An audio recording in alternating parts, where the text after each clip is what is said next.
కొడుకు చుట్టూ ఏదో ప్రమాదకరమైన ఉచ్చు బిగుసుకుంటున్నట్టుంది. వాడు తప్పు చేశాడని నమ్మితే కోర్టు వాణ్ణి శిక్షిస్తుంది. ఎలాగైనా తారక్ని రక్షించుకోవాలి. తారక్ సర్ది ఎలాంటి తప్పు లేదమ్మగారు. మా వాదనని పోలీసులు కూడా నమ్మారు. కానీ పైడి తల్లి వల్లే మళ్ళీ తారక్ సర్ని అరెస్ట్ చేశారు.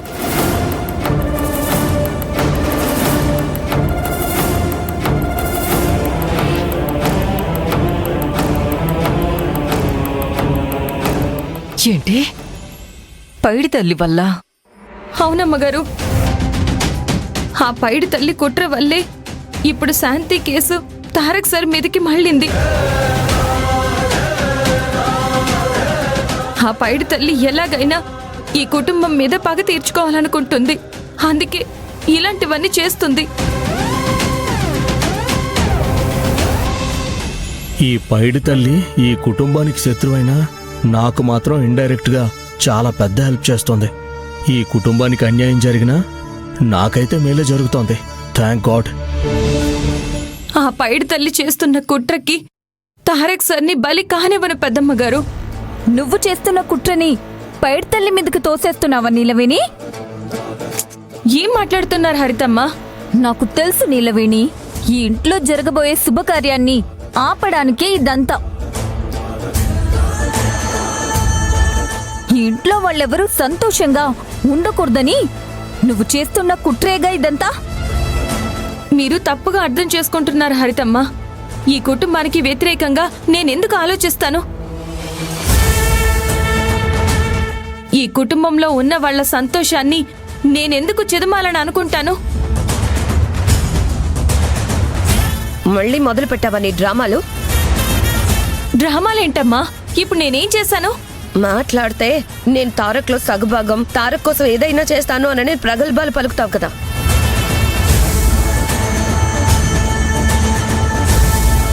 మరి ఇప్పుడెందుకు తారక్ ని వాంటెడ్ గా పోలీస్ స్టేషన్ లో వదిలొచ్చావు?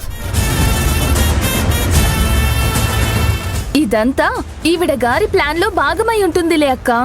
ఇంట్లో ఏదో ఒక చిచ్చు రేపాలి, ఏదో ఒక కారణంగా అందరూ ఏడవాలి. అదే ఈ నీలవేణి కోరుకునేది. ఏంటో సడన్ గా అందరూ మానసిక శాస్త్రవేత్తలు అయిపోతున్నారు. ఎదుటి వాళ్ళ మనసులో ఏముందో ఇట్టే కనిపెట్టేస్తున్నారు. మీరు అందరూ ఇక్కడ ఉండాల్సిన వాళ్ళు కాదు, శాస్త్రవేత్తల బృందాల్లో ఉండాల్సిన వాళ్ళు. మీరు ఊరుకుంటారా? ఇక్కడ ఇంత సీరియస్ మ్యాటర్ జరుగుతూ ఉంటే మధ్యలో మీ కామెడీలేంటి?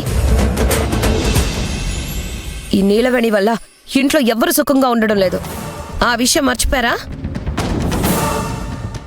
నేనేం చేశానమ్మా? అంతా నువ్వే చేశావు. నువ్వే చేశావు.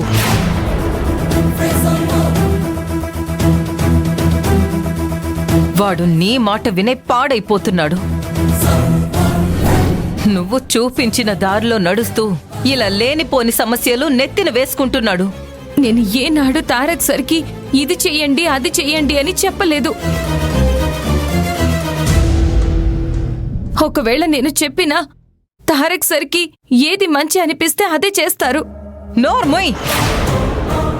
నీలాంటి భార్య ఉంటే బలశాలి అయిన మగాడు కూడా బానిసలా తయారవుతాడు.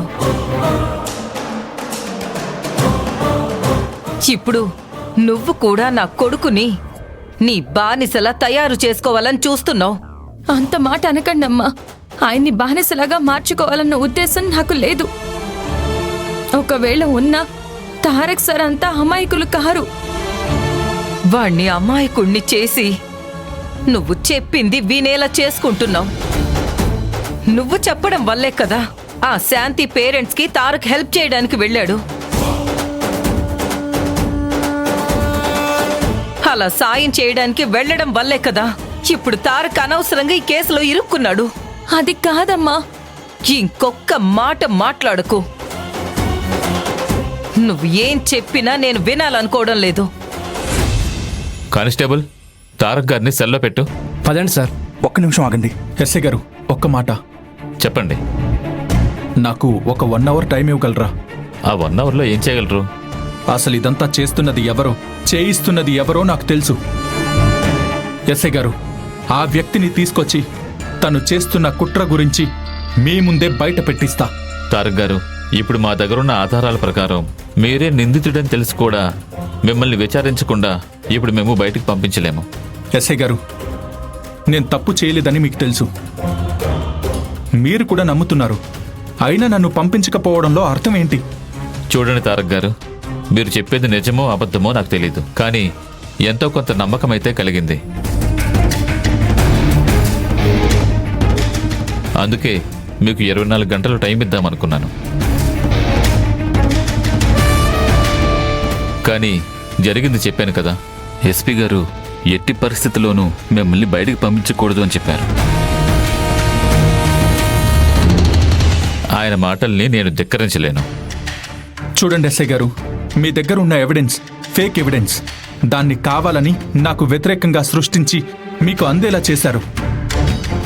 అన్నీ తెలిసి కూడా నేను చేతులు ముడుచుకుని కూర్చోవడంలో అర్థం లేదు. ఇదంతా ఎవరు చేశారో ఆ వ్యక్తుల్నే తీసుకొచ్చి మీ ముందు నిలబెడతాను. అప్పుడు తప్పెవరిదో ఒప్పెవరిదో మీకే తెలుస్తుంది. మంచేదో చెడేదో మీ కళ్ళకే కనిపిస్తుంది. దాన్ని బట్టి అప్పుడు మీరే ఒక నిర్ణయం తీసుకునే అవకాశం దొరుకుతుంది.